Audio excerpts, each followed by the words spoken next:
But how is that law disregarded? Behold the world today in open rebellion against God. Men neglect the Bible and hate truth.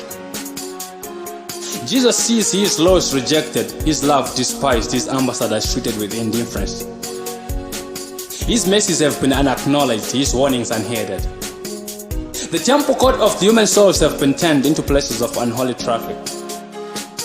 Selfishness, envy, pride, malice, all are cherished. Many do not hesitate to sneer at the word of God. Those who believe it just as it read are ridiculed.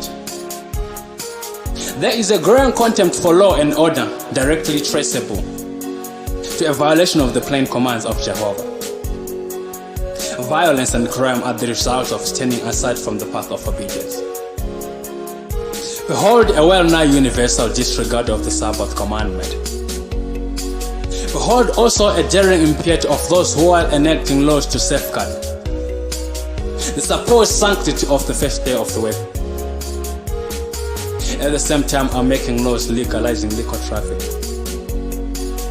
They attempt to push the concerns of men while lending their sanction to an evil that destroys the beings created in the image of God. Satan inspires such legislation. Almost the whole world is fallen after idols. But the Lord will not always suffer his laws to be broken and despised with impunity. Skepticism may treat the claims of God's law with jest and denial. The cause of God may hold its ground only by great exertion and continuous sacrifice. Yet in the end, truth will triumph gloriously.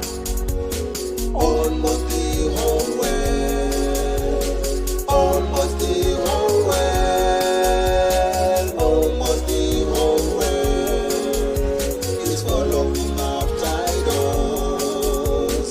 Almost the whole world, almost the whole world, almost the whole world is following after idols. In the closing work of God on earth, the standard of his law will again be exalted. False religion may prevail. The cross of Calvary may be lost sight of. Darkness may spread over the world, and the popular current may be turned against truth. But in the hour of the greatest peril, the God of Elijah will raise up human instrument to bear a message that will not be silenced. In the places where men have gone to the greatest length in speaking against the Most High, the voice of stern rebuke will be heard. Boldly will men of God's appointment denounce the union of the church with the world. Earnestly will they call on men to turn from the man-made institution to the observance of the true Sabbath. Fear God and give glory to him, they will proclaim to every nation. For the hour of his judgment is come, and worship him that made heaven and earth. If any man worships the beast and his image, and receive his mark on his forehead or in his hand, the same shall drink of the wine of the wrath of God, which is poured on without mixture into the cup of his indignation. The world to be arraigned before the bar of the infinite justice to receive sentence.